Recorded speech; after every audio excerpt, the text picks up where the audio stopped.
It is the 9th of February 1943, and a cold rain is falling on the Rue Sainte-Catherine in Lyon. A young man climbs the stairs to the third floor of a building belonging to the General Union of Jewish Students. He is carrying textbooks. He does not know that the staircase below him is filling with men in plain coats, men who have been watching this address for weeks. Within minutes, 86 students and staff will be marched out into the street and driven away in requisitioned lorries. Almost none of them will return. The man giving the orders that morning is 29 years old, a lieutenant with a boyish face and a taste for cruelty that will earn him a name whispered across the city for decades afterwards. The Butcher of Lyon.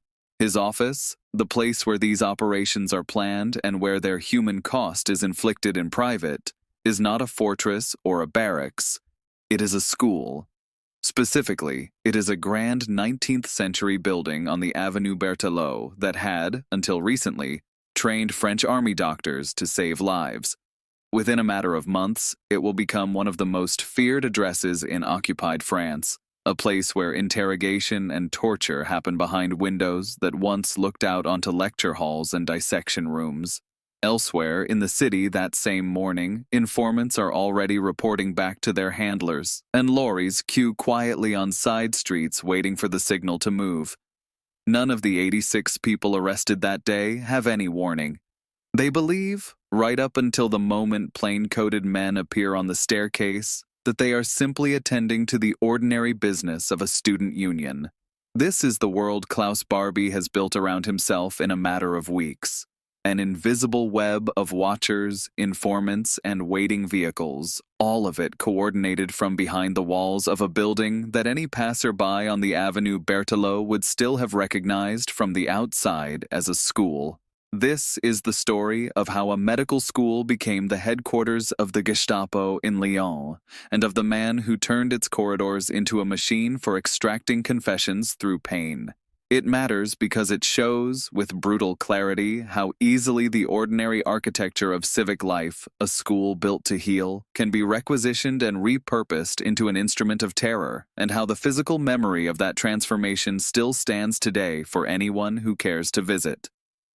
To understand why this building became so significant, you have to understand the peculiar position Lyon occupied in wartime France. Until November 1942, Lyon sat inside the so-called Free Zone, the southern portion of the country nominally governed by the collaborationist Vichy regime rather than administered directly by Germany. That status, however illusory in practice, gave the city something precious: relative freedom of movement, a functioning postal and rail network, and a population large enough to hide activity within its everyday rhythms. It is little wonder that Lyon became, in the words later used by historians, something close to the capital of the French resistance. Clandestine newspapers were printed in its back rooms. Escape lines for downed Allied airmen and Jewish refugees fleeing north passed through its streets. Coded messages moved along its rail lines towards Switzerland and the Mediterranean coast. For the resistance networks operating there, Lyon's anonymity was armor in itself. That armor cracked in November 1942 when German forces crossed the demarcation line and occupied the whole of France following the Allied landings in North Africa. Overnight, Lyon lost the buffer that had allowed resistance activity to flourish with comparative ease. Berlin's security apparatus moved quickly to fill the vacuum. The Reich Main Security Office dispatched 6 mobile task forces into the newly occupied south, establishing regional Gestapo and Sicherheitsdienst branches in Lyon, Limoges, Marseille, Montpellier, Toulouse, and Vichy. Each branch was tasked with 2 overlapping missions: the destruction of resistance networks and the identification, arrest, and deportation of Jewish residents. Lyon, given its size and its reputation as a hive of clandestine activity, was treated as a priority posting, and the officer sent to run it was a Cologne-born SS lieutenant named Klaus Barbie. The scale of the problem facing men like Barbie was, on paper, enormous. Lyon's resistance networks were fragmented deliberately into small, compartmentalized cells, precisely so that the arrest of one member could not unravel the whole. Intelligence had to be extracted person by person, often through a single captured courier or radio operator, and every day of delay gave the resistance time to warn its members and disappear. Existing German policing methods, built for peacetime criminal investigation, were not designed for this kind of pursuit. What was needed was a fixed, centralized base of operations, somewhere with the space to hold interrogation rooms, filing systems, a radio interception unit, cell space for detainees awaiting transfer, and offices for dozens of officers coordinating raids across the wider region.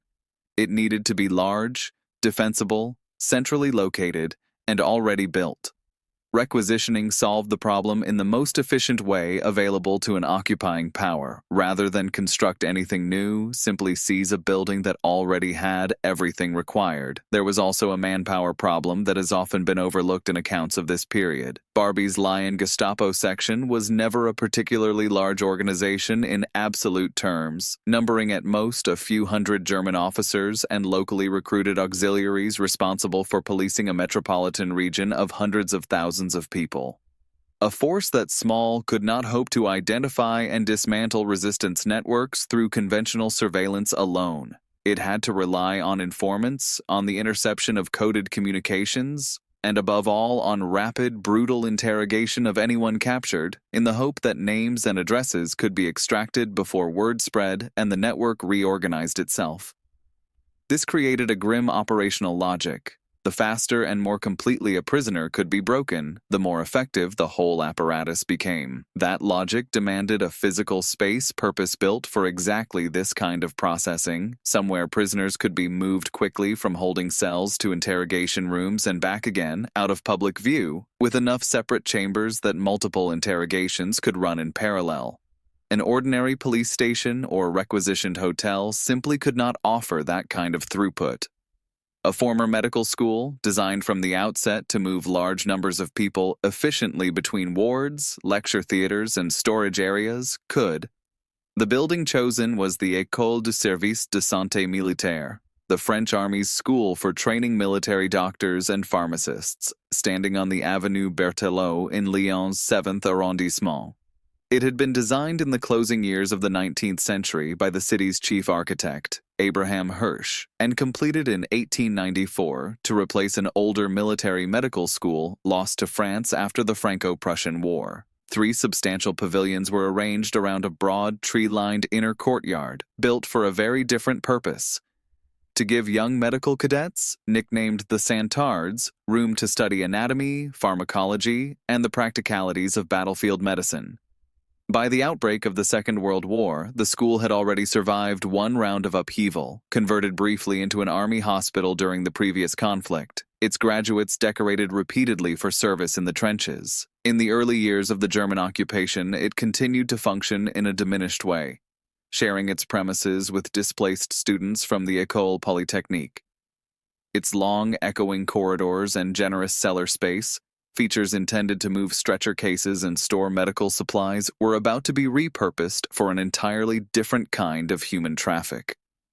In March and April of 1943, 5 of the 6 administrative sections of the German security police moved their offices into the school's buildings, taking over the pavilions almost wholesale. Section 4, the Gestapo proper, was placed under Barbie's direct command, and it is here that the building's transformation becomes genuinely chilling in its detail. The 3 pavilions that Abraham Hirsch had arranged around a single tree-lined courtyard, originally designed so that staff could move easily between lecture rooms, dormitories, and the small hospital wing, now gave the occupying force exactly the kind of compartmentalized layout an intelligence organization required. One pavilion could house administrative staff and filing rooms without ever needing contact with the section running interrogations in another. Officers coordinating raids across the wider Rhône-Alpes region could work from upstairs offices, while in the same complex, prisoners were being processed through entirely separate stairwells below. The cellars beneath the Larry Pavilion, spaces originally intended for storing medical equipment, were converted into holding cells, their thick stone walls and lack of windows making them ideally suited, in the coldest sense of that word, to confining prisoners awaiting interrogation. Picture a school storeroom, the kind built to keep instruments cool and dry and quiet, repurposed instead to keep human beings out of sight and out of earshot. Upstairs, former lecture rooms and administrative offices, spaces that had once held rows of desks and anatomical charts, became interrogation chambers. Detainees held at the nearby Montluc prison, a facility that would eventually hold more than 15,000 people over the course of the occupation, were driven the short distance to Avenue Berthelot for questioning, then returned, or, in a great many cases, simply never returned at all. Reports compiled after the war described the building's upper floors as sites of prolonged, systematic brutality, beatings, near drowning, and psychological torment designed to break prisoners as quickly as possible, since every hour a captured resistance member held out gave their comrades time to scatter. Summary executions were carried out within the complex itself, though the precise number remains, as with so much of this period, impossible to state with total confidence. Surviving records are incomplete, and some documentation was deliberately destroyed as German forces retreated. The building's sheer scale is worth dwelling on because it explains a great deal about why it was chosen over smaller, more discreet alternatives. This was not a townhouse or a requisitioned hotel suite. It was an institutional complex large enough to have trained successive generations of army doctors and pharmacists, with room enough, once repurposed, to accommodate 5 separate administrative sections of the German security police simultaneously, each with its own staff, its own filing systems, and its own chain of command, all operating under one roof within sight of the same central courtyard. Among the building's most notorious prisoners was Jean Moulin, the resistance leader who had been sent by General de Gaulle to unify France's fractured resistance movements under a single command. Moulin was arrested in June 1943 near Lyon and brought to the Avenue Berthelot, where he was interrogated over a period of roughly 8 days. He never revealed the information Barbie wanted. He died from the injuries inflicted during that questioning, and his death turned him into one of the enduring symbols of French resistance to Nazi occupation, a status confirmed decades later when his remains were transferred to the Pantheon in Paris. Records of the interrogation itself remain frustratingly sparse, pieced together largely from post-war testimony and the later trial proceedings against Barbie himself, and historians continue to debate precise details of what happened inside those rooms even now. If you are finding this interesting, a quick subscribe helps more than you know. It is worth pausing here to compare Lyon's Gestapo headquarters with equivalent Nazi security installations elsewhere in occupied Europe because the pattern of seizing civic buildings for this purpose was not unique to France. In Paris, the Gestapo's most feared address was 84 Avenue Foch, an elegant townhouse rather than an institutional building, chosen for its discretion in a fashionable residential district close to the Bois de Boulogne.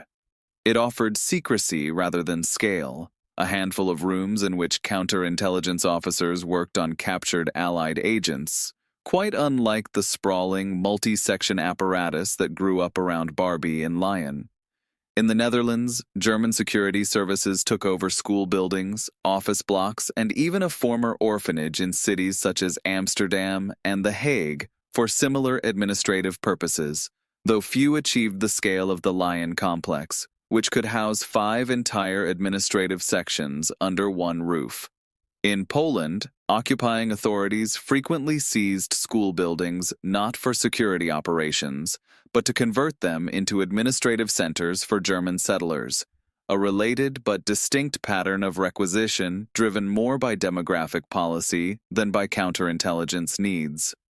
Compared with these Allied and occupied territory equivalents, the École du Service de Santé Militaire was unusually large and unusually well suited to its new function, precisely because it had been engineered from the outset to move large numbers of people efficiently through wards, corridors, and storage spaces.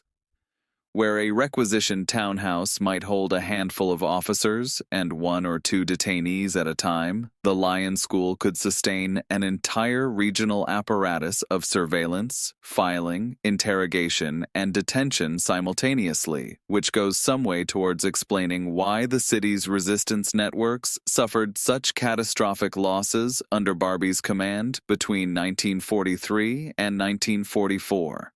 Historians studying the broader pattern of Gestapo requisitions across France have noted that the choice of building often mattered less than the ruthlessness of the officer placed in charge of it, and in Lyon those two factors, an unusually capacious headquarters and an unusually vicious commanding officer, combined to devastating effect. The building's period as Gestapo headquarters came to an abrupt physical end on May 26, 1944. When an Allied bombing raid aimed at Lyon's rail infrastructure struck the surrounding district of Jean Massé and badly damaged the school's facade along the Avenue Berthelot.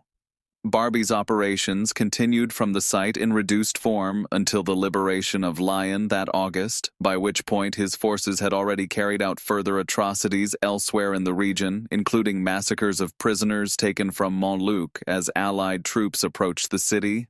Barbie himself escaped capture at the time, was later recruited by American intelligence for a period after the war, and eventually fled to South America, where he lived under a false identity for more than 3 decades before being extradited to France in 1983. His trial in 1987, the first prosecution for crimes against humanity ever held in a French court, brought the building's history back into public consciousness. And it was in the aftermath of that trial that the decision was taken to turn the site into a permanent museum. The legacy of what happened inside that building is difficult to measure in purely material terms. The intelligence extracted through torture undoubtedly damaged specific resistance networks in and around Lyon, but historians remain cautious about attributing precise operational losses to information gained under interrogation there, since much of what the Gestapo learned came equally from informants, intercepted communications, and simple police work elsewhere in the city. What is measurable, and what endures most powerfully, is the psychological and symbolic weight the building has carried ever since. Its transformation from a place dedicated to training doctors to a place associated with the systematic infliction of suffering, and back again into a place of public memory, gives it a kind of layered significance that few wartime sites possess. When the war ended, the city of Lyon faced an unusual dilemma. What does one do with a building that has served 2 such radically opposed purposes within the space of a single decade? The answer, in the end, was neither to demolish it nor to pretend its darkest years had not happened, but to rebuild it and let it stand as testimony. Architects Victor Clermont and Étienne Dechavanne were given responsibility for the reconstruction, and the worst damaged section of the facade facing Avenue Berthelot, shattered by the 1944 bombing raid, was replaced with a plain stone portico rather than restored to its original 19th-century appearance, a small but telling decision that left a visible seam in the building's history. Restoration work continued for years, only concluding in 1962, and the medical school itself did not fully leave the site until 1981, when it relocated to new premises at Bron on the outskirts of the city. Since 1992, the eastern wing of the complex has housed the Centre d'Histoire de la Résistance et de la Déportation, a museum dedicated not to Barbie himself but to the resistance he tried to destroy and the victims he tortured and deported, including detailed exhibits on the Rue Sainte-Catherine raid and the wartime history of the school buildings themselves. Visitors today can walk through spaces that once served as Gestapo offices while reading the testimony of the very people who were held and questioned there. A juxtaposition the museum's curators have clearly chosen deliberately rather than by accident. Fragments of shrapnel from the 1944 bombing, gathered by a local resident from the surrounding streets and later donated to the collection, sit alongside photographs, uniforms, and recorded interviews, forming a physical bridge between the building's wartime ordeal and the historical record now preserved within its walls. Return, for a moment, to that wet February morning on the Rue Sainte-Catherine, to the young man climbing the stairs with his textbooks. He could not have known that the offices coordinating his arrest sat inside a building constructed to teach men how to save lives, nor that decades later, visitors would walk those same corridors reading the names of the students, doctors, and resistance fighters who passed through them under such different circumstances. A school became a torture chamber. A torture chamber became a museum. Nothing about the stone and plaster changed in any of this, only the purpose imposed upon it by the people who occupied it did. That is, in the end, the quiet and unsettling lesson of the Avenue Berthelot. Buildings hold no morality of their own. They become what the people inside them choose to make of them, for better and, as Lyon learned between 1943 and 1944, for very much worse. The lecture halls that once echoed with anatomy lessons echoed instead with interrogation. The cellars built to store bandages and instruments became cells. And when the guns finally fell silent over Lyon in the autumn of 1944, what was left standing on the Avenue Berthelot was not simply a damaged building, but a warning.